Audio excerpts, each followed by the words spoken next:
Okay, so this is Trello. This is a service you can use on the web for free. There's paid options as well, but I just use the free version because it gives me everything that I could possibly need.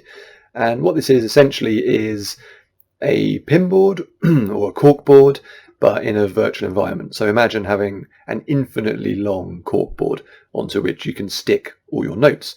So here we have a board for my book A Day of Faces. If you watched the Scrivener video, this is the same project. And when I came to editing the book, rather than diving straight into Scrivener and starting work on it, I just wanted to kind of arrange my thoughts. I had a report from an editor that had given me tons of feedback on the good and the bad in the book. I had my own ideas about what I wanted to do, things that I wasn't happy with in the first draft, and I needed to kind of get my brain in order before diving into the actual work. And Trello was really useful for that. So in Trello you have lists, which are these vertical things here, and you have cards, which are these cards that you can stick on them. And as you can see, everything can be moved around really easily.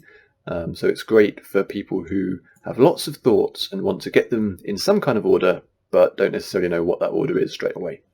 What I did with my edit is I created separate lists. So this is a science fiction book. So you can see I've got these kind of lore lists. This is where I want to expand the backstory and the world building in the book, things that I didn't get time to do when I was writing the first draft. Then over here I've got some character specific sections, again things where I maybe didn't get into detailing these characters in the way that I wanted. Character balance over here, just noting the things that I want to do with my characters to deepen the reader's experience. I've got thematic resonance as a list, so these are all the different themes that come out in the book. And when I was writing the first draft, I'm sure everyone has this to some degree.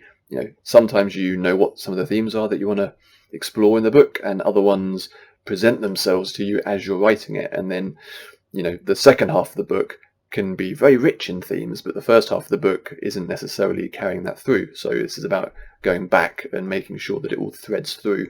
And structural here, figuring out whether the structure of the book is correct, what to do about it, plot repacing.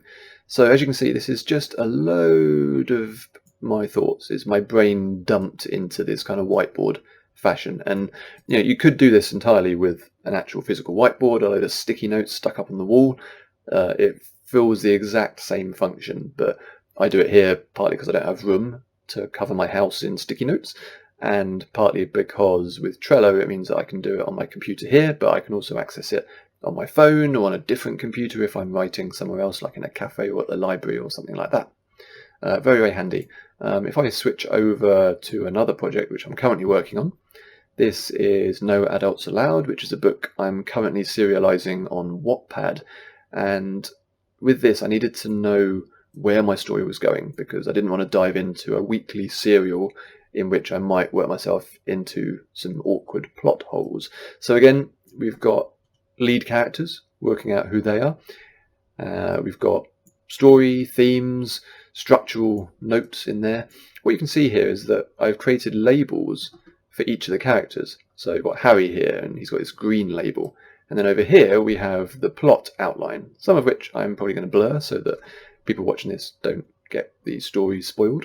But you can see that each chapter, each one of these little cards is a chapter of the book. And you can see that I've labelled it up with the colours of the characters, so I can immediately kind of see how the story is balanced in terms of when characters are appearing. I know what's going to happen to all these characters, so this means that I can make sure that the reader is familiar enough with the characters by particularly key points, and make sure, not that one character is appearing too much, or watch out for perhaps a character not appearing enough. So you don't want to end up where an important character who's going to have some pivotal plot moment hasn't been in the book for 5 chapters and the reader's going to forget who they are. It's a really useful way of creating an overview. So I did this and worked on this Trello board before then shifting over into Scrivener to do the actual writing. It's a very flexible, very easy system, and very free, which is always good for writers. So thanks for watching. I hope this is useful, and whether you use a physical note book or a pinboard or a load of sticky notes stuck on the wall on the fridge or Trello, I think this kind of tool is super useful. Okay, thanks.